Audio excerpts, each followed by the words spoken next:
You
know you asked for this.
And this is the job I'm doing.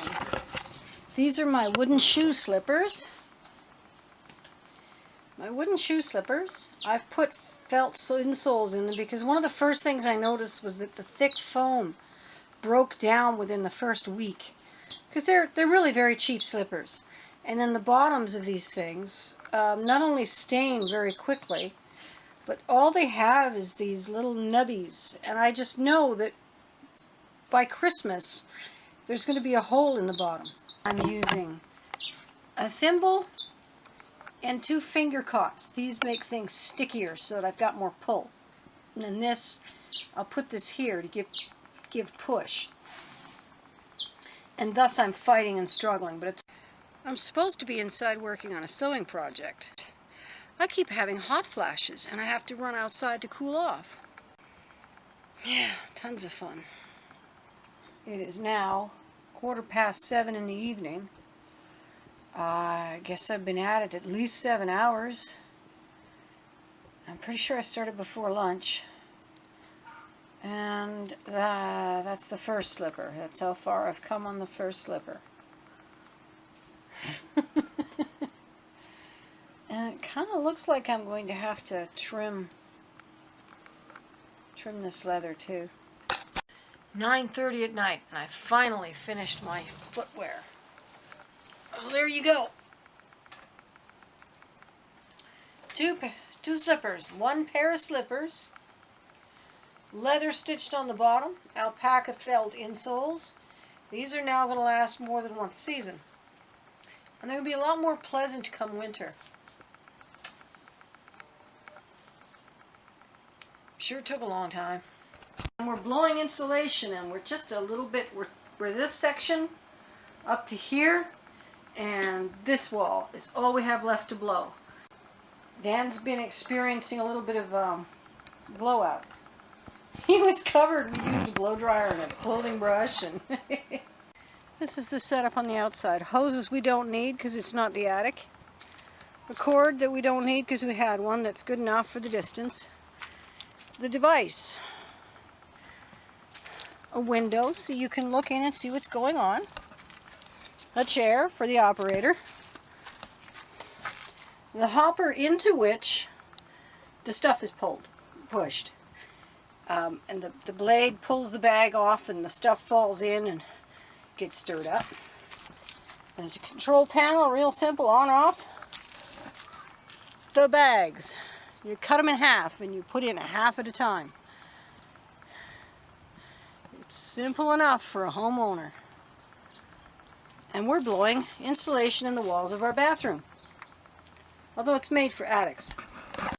It's to sit here by the window wherein the hose goes, listening for stop-start. But it's turning out that I'm able to recognize that it needs to stop by the way the sound of the motor changes. As soon as the volume is filled, the motor suddenly whines, and I turn it off, and he adjusts the hose or moves it to the next one. And it went fast. But one of the walls wasn't completely filled in, and that was all that blown out. There's a board missing at the top, so he's taking care of that right now. And he'll let me know and get back to it.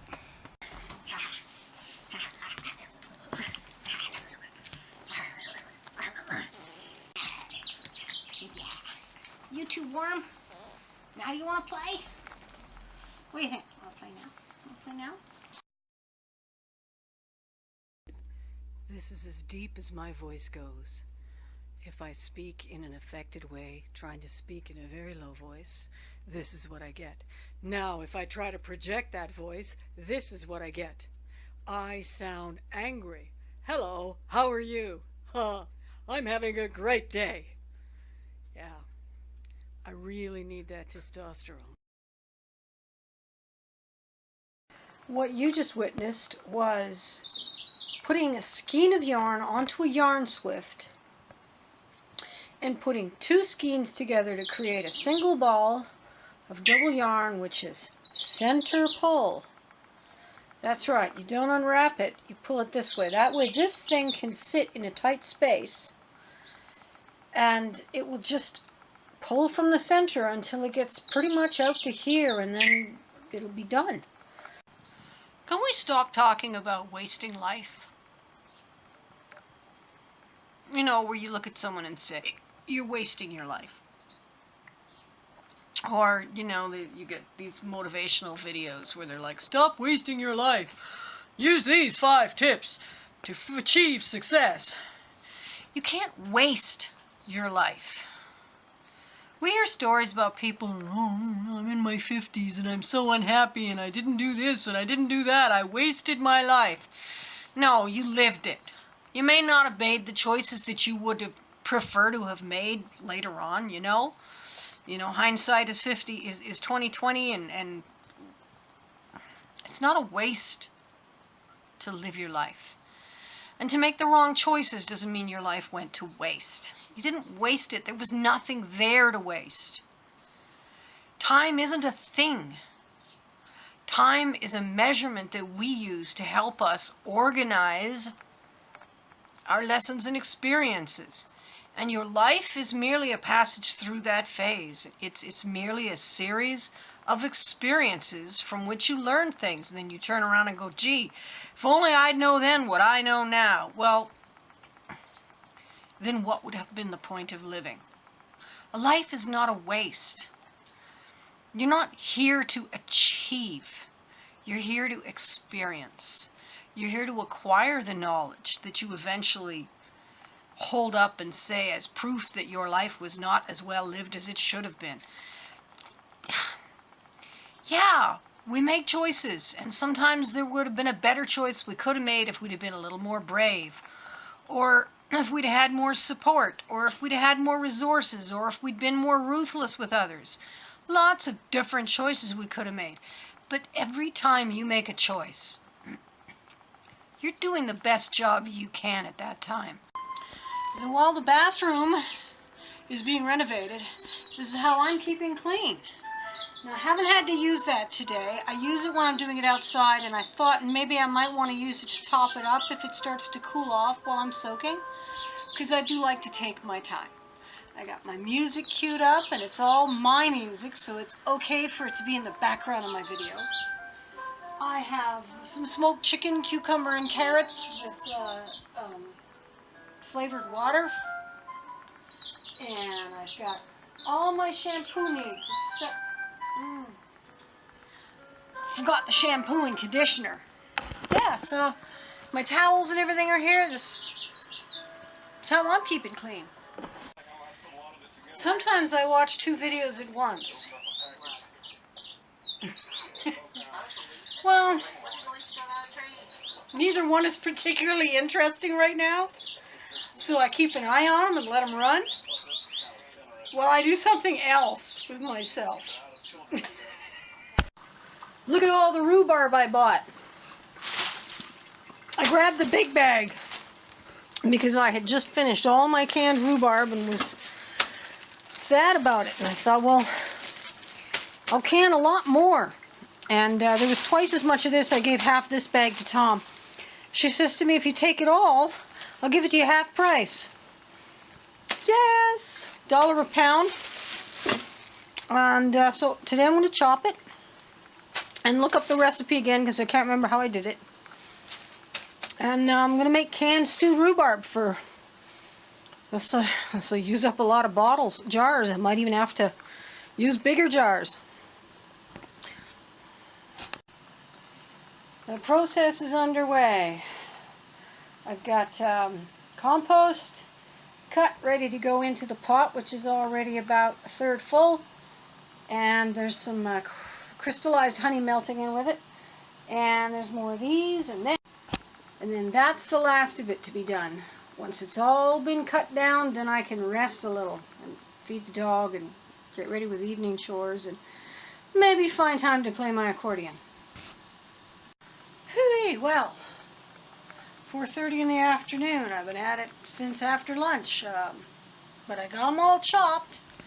Here you've got the wastage. That's everything that's wasted, and then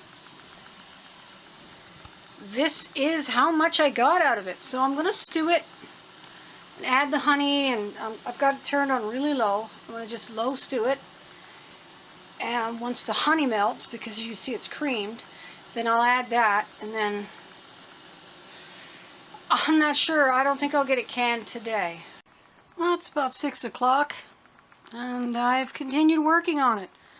I've come to the realization that I might as well just put it straight into the jars and can what I've got time for. And then I thought, well, as acidic as it is, I don't have to pressure can it. I'll just water bath can it. So I could just put it all in that pot and water bath it.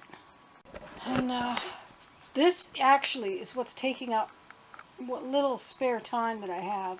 Instead of practicing my music, for instance, which I haven't been doing this week, I've been knitting. I already knitted it about that long and decided I wanted it wider, and I didn't like the work that I'd done, so it's being done again. What'd you say? I did nothing.